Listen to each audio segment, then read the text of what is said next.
big ass down to Brud's barbecue. 158 years, 158, 37, South Five. Hey, mama. What the hell you want? Hey! Somebody! Friday After Next is one of them ones. The first movie I think had the most memes, but this one might be the most memorable. I don't know. If you saw the last video, you might be wondering why I skipped the second movie. Well, because it's Christmas. Are you sure about that? Also, the second one is the weakest. I refuse to argue with any of you on that one. I hope y'all enjoy. The video I had planned before this was not turning out the best, but it was a little out of my comfort zone. I'll try it some other time. Unless, of course, you guys still want to see it. There's some hilarious jokes in there, so I'd hate to see them go to waste. I don't know. It might come out after Christmas. Anyway, let's get into the video.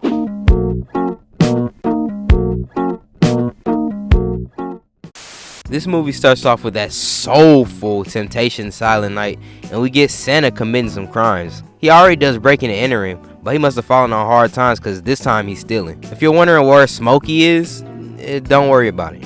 Ugly baby, eyes cocked like a pistol. All I want is two fat that smell like cheese grapes so Chico can lick on them and 2 years of plastic rose. What? Since they didn't put out milk and cookies for him, Ricky Santa makes himself a sandwich and Craig catches him and gets mad, rightfully so. Imagine someone breaks into your place and goes in your fridge and makes a whole breakfast platter and don't offer you nothing like bruh man from the 5th floor. That's a reasonable crash out. In the end, Santa is successful, so they call the police and Arwen from Zack and Cody is there for some reason. They're supposed to have a party, but now they have to figure out how they're gonna pay rent. Their landlord, sir, ma'am? Their landlord stops by to see what's going on and to tell them that they have to pay rent by the night or she's gonna get her old freaky son to give them the Diddy special. A fate truly worse than death. That's right. I'm feeling you. Get your titty off my chin. I'm feeling you, dog. Good. Dig it. Good. Man, he gonna try to do something strange to us. Watch, man. Yeah. The fellas head to work as security guards around Pops and his brother's barbecue. Bring your big ass down to Brud's barbecue. 158 years, 158, 37, South Five. Hey, mama.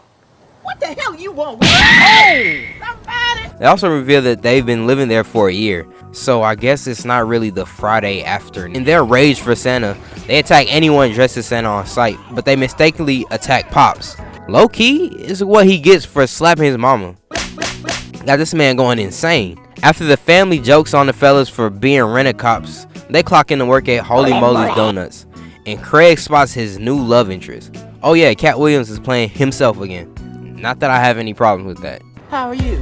Doesn't matter. Get the trunk. Any questions? Yeah, I got one question.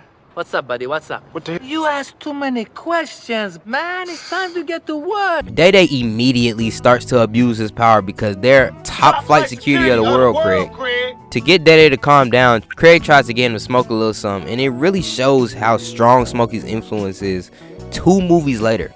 Also, I'm pretty sure they could have just done this in the booth and they would have been fine. Nobody's looking for real. Them and Uncle Elroy get robbed by the same Santa again, brown paper bag style, and now they're on a hunt. Y'all hear me blowing this pistol? We just got jacked by Santa Claus. He pulled out a pistol and was like, Dodo, you on crack? After all that, we get this freaky deaky scene with Terry Crews watching Pops. Why did they have Terry Crews always being this sexual deviant?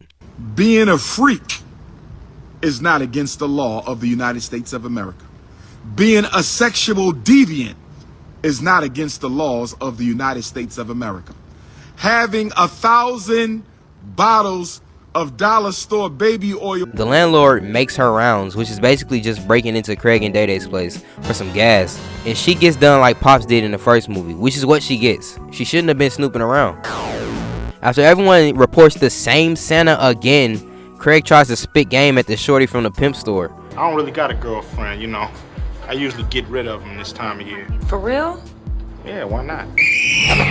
Oh, what's cracking, baby? Shut your stupid. As they're arguing about who the woman likes more, these tweakers start tweaking out in the store and they try to steal some clothes. The fellas clock them and they get the clothes back. Have some holiday cheer. Holiday cheer these nuts. Get back. Think about your mama, man. Cat wants to pay them for their efforts, but they don't accept the money. Well, Craig doesn't want the money. Man, you're tripping. You can't pay rent. Okay. Instead, they just invite him to the party later that night. Prank. Let them kids pet on you. What's wrong with you? That ain't Prank. That ain't Easter. Prank. Come on, look, like this. Go. While they're on break, the fellas get chased by these delinquents, and they pass by Ricky Santa again. How is this man just broad daylight stealing all the time? How is he getting away with this? The police are really trashing this movie, huh? They gotta hide in the pimp's palace to get away. They then hide on the roof, so the delinquents beat up the holy moly dude for hiring new security guards. Yo, Mo! Yo, I heard you had 2 more security guards around here. Yeah, I got 2 new guys, Clyde and Dodo. Apparently, these dudes just don't like security guards. I bet they wouldn't be acting like this if Damon Big Self had the whistle. The fellas get fired, rightfully so, even though they did stop those sweepers. So when they get fired, the family calls the health inspector on the donut shop and gets the place shut down. Yo, boy. So what we gonna do, man?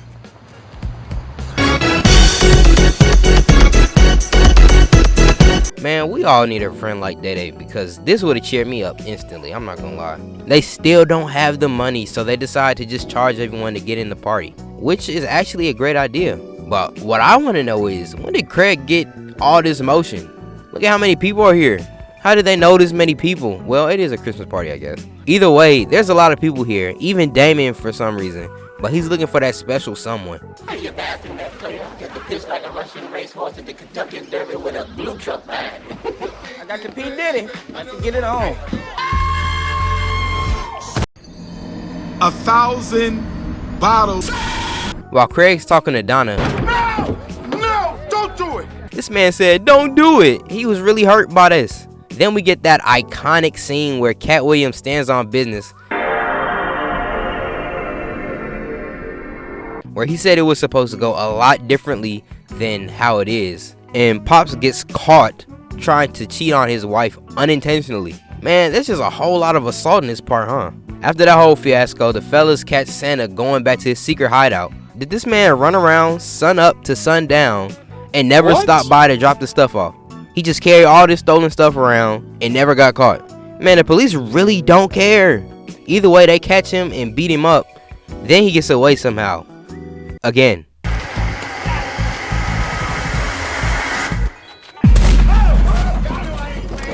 Come on. Come on.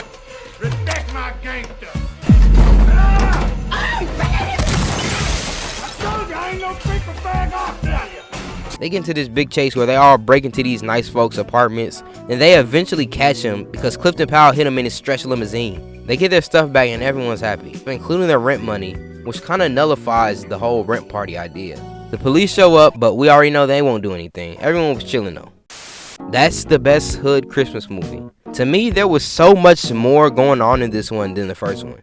The first one had random things happening for like world building and stuff like that. But I feel like this one just had random things happening. Like there was no plot for real. Stuff was just happening. That's partly why this video was much shorter. It was harder to get anything like of substance from it. I gotta say the first one was the best. That being said, this one was still super hilarious and nostalgic for me. It was all super funny.